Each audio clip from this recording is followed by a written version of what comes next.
So this is a big shout out to you guys and saying thank you so much for always tuning in. This means a whole lot to us. Also, the golden question we always ask you every week: how was last week? Were you thoughtful enough? Did it make you understand your partner more better? If yes, we're really excited about that because this week I think it's a bit tough. So please tune in and no distractions. So this week, episode 5 is talking about love is not rude. And it's taken from the book of Proverbs 27, verse 14. It says, he who blesses his friend with a loud voice early in the morning, it will be reckoned a curse to him. Nothing irritates others as quickly as being rude. Rudeness is unnecessarily saying or doing things that are unpleasant for another person to be around.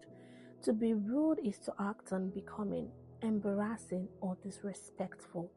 In marriage, this could be a foul mouth, poor table manners, or a habit of making sarcastic quips. Anyway, you look at it. No one enjoys being around a rude person. Rude behavior may seem insignificant to the person doing it, but it's unpleasant to those on the receiving end. As always, love has something to say about this. When a man is driven by love, he intentionally behaves in a way that's more pleasant for his wife to be around.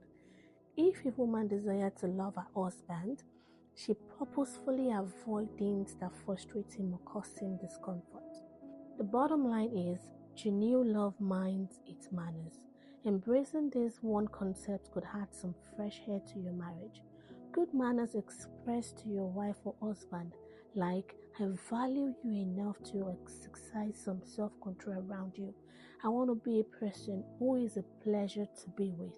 When you allow love to change your behavior, even in the smallest of ways, you restore an atmosphere of honor to your relationship.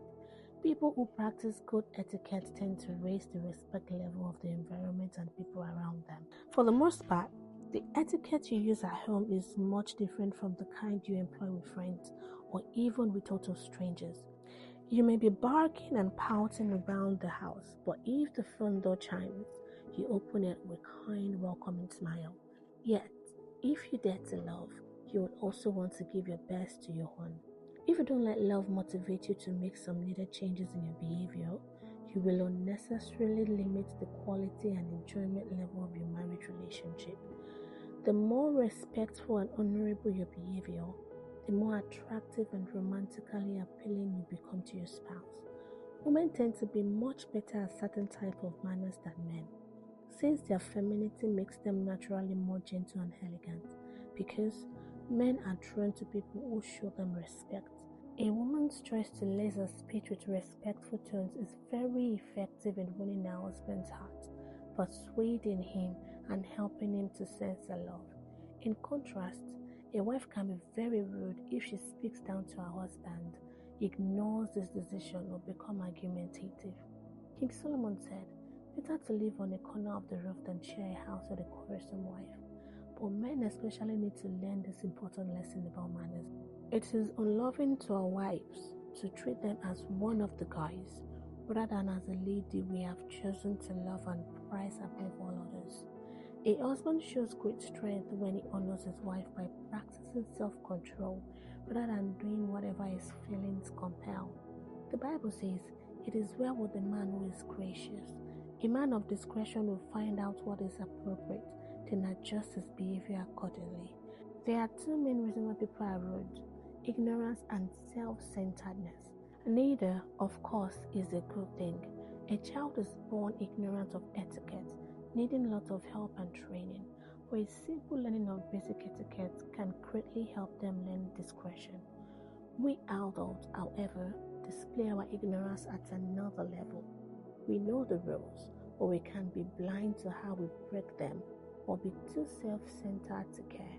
In fact, we may not even realize how unpleasant we can be to live at times. Test yourself with this question. How does your spouse feel about the way you speak and act around them?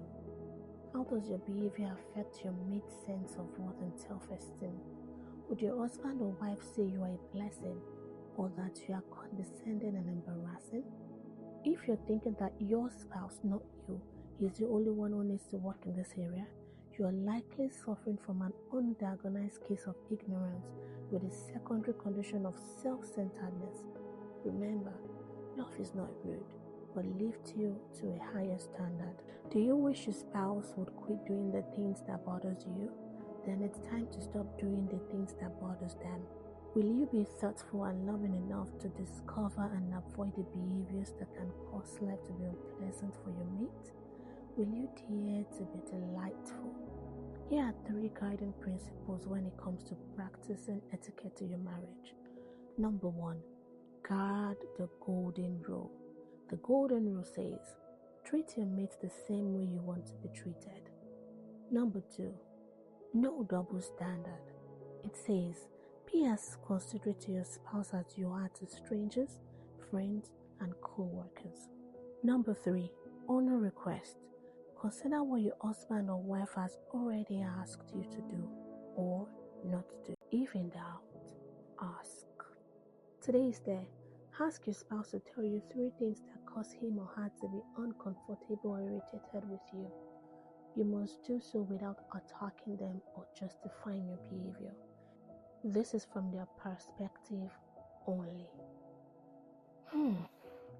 How do you feel? I feel very rude, but thank God I can work on myself. How about you? How do you really feel? It's another day, another week to try to be better. Believe me, you're not wasting time. You are not wasting time. Things will be better and you're becoming a good person. Till I see you next time. Please do not be judgmental and please do not attack your spouse, but ask them, even if it is more than 3 things, ask them what you think they don't like about you and work towards it.